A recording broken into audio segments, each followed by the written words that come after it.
എന്നത് നമ്മൾ പൂരത്തിൻ്റെ വീഡിയോ ആണ് കേട്ടോ അപ്ലോഡ് ചെയ്യുന്നത്. നിങ്ങൾ കണ്ടിട്ടുണ്ടാവും, ഇതിനു മുന്നേ ഞാൻ ഷോർട്സ് അപ്ലോഡ് ചെയ്തിട്ടുണ്ടായിരുന്നു. പൂര സീസണൊക്കെ കഴിഞ്ഞില്ലേ, വീണ്ടും പൂരമെന്ന് വിചാരിക്കുന്നുണ്ടാവുമല്ലോ. ഇതൊക്കെ എഡിറ്റ് ചെയ്യാൻ ടൈം വേണ്ടേ? ടൈം കിട്ടാൻ കുറച്ച് പണിയാണ്. ഇപ്പം നമ്മുടെ തനുമോളും കൂടി ഉള്ള കാരണം അവളെ നോക്കലും വീട്ടിലെ ജോലിയും മൊബൈലിൽ കുത്തി കളിക്കലും ഒക്കെ കൂടി നടക്കണില്ല. അതുകൊണ്ടാണ് കുറച്ച് ഇടവേള എടുത്തിട്ട് അത്യാവശ്യം ടൈം എടുത്തിട്ട് ഇതൊക്കെ എഡിറ്റ് ചെയ്യുന്നത് കേട്ടോ. രാത്രി ഉറങ്ങാൻ കിടക്കുന്ന സമയത്ത് ഇതൊക്കെ എഡിറ്റ് ചെയ്യാൻ ടൈം കിട്ടുന്നുള്ളൂ.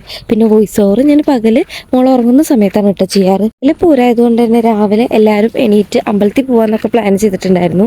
അങ്ങനെ നേരത്തെ പോയിട്ട് തൊഴുതു വരാന്നൊക്കെ പ്ലാൻ ചെയ്തിട്ടാണ് കേട്ടോ വീട്ടിൽ നിന്ന് ഇറങ്ങുന്നത്. പക്ഷെ എണീക്കുമ്പോൾ തന്നെ 8 മണിയാവും, അമ്പലത്തിൽ എത്തുമ്പോഴേക്കും 10 മണിയാവും കേട്ടോ. ഇന്നത്ര തിരക്കും കാര്യങ്ങളൊന്നുമില്ല. അതായത് ഞങ്ങൾക്ക് തിരക്കില്ല കേട്ടോ. ഉത്സവം ആയതുകൊണ്ട് തന്നെ അമ്പലം അടയ്ക്കത്തൊന്നുമില്ലല്ലോ. അപ്പോൾ പതുക്കെ പോയാലും മതിയെന്നും പറഞ്ഞ് എല്ലാവരും പതുക്കെ ഒരുങ്ങിയിട്ടാണ് പോകുന്നത് കേട്ടോ. അങ്ങനെ ഞങ്ങളിന്ന് എല്ലാവരും കൂടിയിട്ട് ഓട്ടോയിലാണ് പോകുന്നത് കേട്ടോ. അമ്പലത്തിലെത്തി അത്യാവശ്യം നല്ല തിരക്കും കാര്യങ്ങളൊക്കെ ഉണ്ടായിരുന്നു. അതുകൊണ്ട് വഴിപാടും കാര്യങ്ങളൊന്നും കഴിക്കാൻ നിന്നില്ല. ഞങ്ങൾ നേരത്തെ തൊഴുതിട്ടുകൊണ്ട് പോന്നു. ഇനി അതും കൂടി നിന്ന് കഴിഞ്ഞാൽ സമയം ഒന്നുകൂടി വഴുകും. ചെന്നിട്ട് വേണ്ട ഫുഡും കാര്യങ്ങളൊക്കെ ഉണ്ടാക്കാൻ. അങ്ങനെ തിരിച്ചു പോരുമ്പോഴേ കുട്ടികൾക്ക് അത്യാവശ്യം വേണ്ട കളിപ്പാട്ടുകളും കാര്യങ്ങളൊക്കെ വാങ്ങിച്ചിട്ടോ.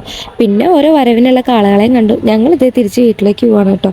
പിന്നെ പോകുന്ന വഴി ഷോപ്പിൽ നിർത്തിയിട്ട് ചിക്കൻ ഐറ്റംസ് എല്ലാം വാങ്ങിച്ചു വീട്ടിൽ പോയിട്ട് ഫുഡ് ഉണ്ടാക്കാൻ വേണ്ടിയിട്ട്. എൻ്റെ അമ്മായിമ്മയ്ക്ക് ഇത് ചിക്കൻ ബിരിയാണി ഒന്നും വെക്കാൻ അറിയത്തില്ല. അതങ്ങനെ എൻ്റെ തലയിൽ വന്നു വീണു കേട്ടോ. അപ്പോൾ ഞാൻ എന്ത് ചെയ്തു, തരുമോളം നേരെ അമ്മയുടെ അടുത്ത് കൊടുത്തു. ഏട്ടന് ഇതേ പച്ചക്കറി അരിയാൻ ഏൽപ്പിച്ചു. അങ്ങനെ ഞങ്ങളിതേ അഭ്യാസം തുടങ്ങുകയാണ് കേട്ടോ.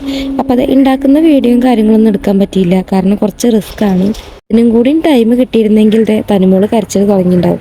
അങ്ങനെ മന്ത്രം സഹ ഓം ക്രീം സഹ എന്നൊക്കെ പറയുന്ന പോലെ വേഗം എന്തൊക്കെയാണ് ചെയ്തത്. ഞങ്ങൾ ബിരിയാണി സെറ്റാക്കിയിട്ടുണ്ട് കേട്ടോ.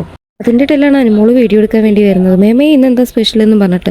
ഇന്ന് നമ്മുടെ നാടൻ ചിക്കൻ ബിരിയാണി, അതും രേഷ്മ സ്പെഷ്യൽ എന്നൊക്കെ പറഞ്ഞിട്ട് അവൾ വീഡിയോയും കാര്യങ്ങളൊക്കെ എടുത്തിട്ടോ.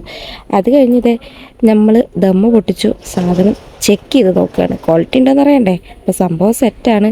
അങ്ങനെ നല്ല ചൂടോടെ ആദ്യം നമ്മുടെ കിച്ചുവിനും പാപ്പനും കൂടിയിട്ടാണ് കേട്ടോ ഉദ്ഘാടനം കഴിക്കുന്നത്. അപ്പോൾ ഇന്നത്തെ വീഡിയോ ഇത്രയേ ഉള്ളൂ കേട്ടോ. അപ്പോൾ എന്തായാലും ഒന്ന് സപ്പോർട്ട് ചെയ്യാൻ മറക്കരുതേ.